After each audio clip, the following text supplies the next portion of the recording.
All right, so let's now go down to the next panel, which is called Details.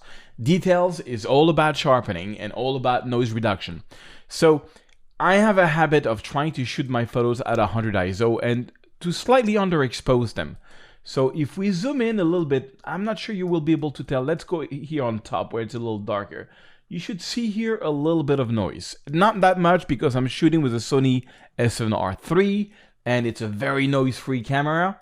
But you should see a little bit because I underexposed the photo. Plus, I didn't do any corrections there yet. So it's a bit of a noise. So I have a formula when it comes to noise, which is really very simple. So most of the stuff that I do is 100 ISO, and I'll show you later on when we do maybe more high ISO kind of photos. But basically the idea is this. I'm going to go and basically put the sharpening around 90%, okay? The problem is when I do that, it's getting very noisy again because it's sharpening the sky. It's doing a great job here on the city. We have a very sharpened city, but now the sky is very, very sharpened. So what I do is I have this formula where I'm gonna basically do 10 of luminance noise. So 10 plus 90 should be equal to 100. Now this is my formula for a photo that is shot at 100 ISO. It's not very noisy, but you can still see some noise because we're missing an element. I never touch at the radius and details. I always leave the default value. But the key secret is masking. Check this out.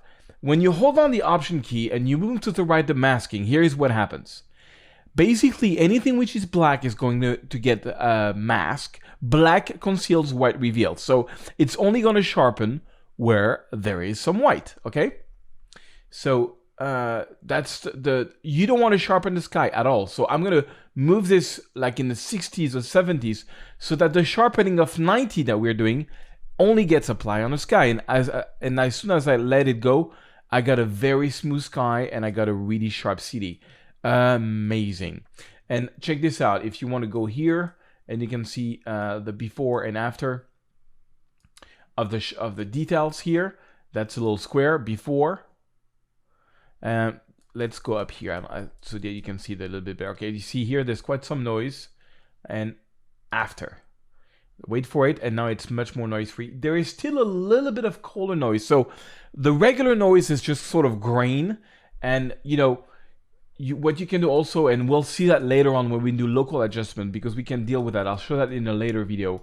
But sometimes you don't hardly see it here, but there's a bit of like red, green dots. That's color noise. And color noise by default is at 25. I usually put it around 50 because it doesn't really blur the image a lot, but it does get rid of like any noise that's out there. But again, this is just a basic explanation. We're going to be doing this on all the projects we're going to be doing. It's going to be exciting. So that is the detail panel and how to sharpen your photo.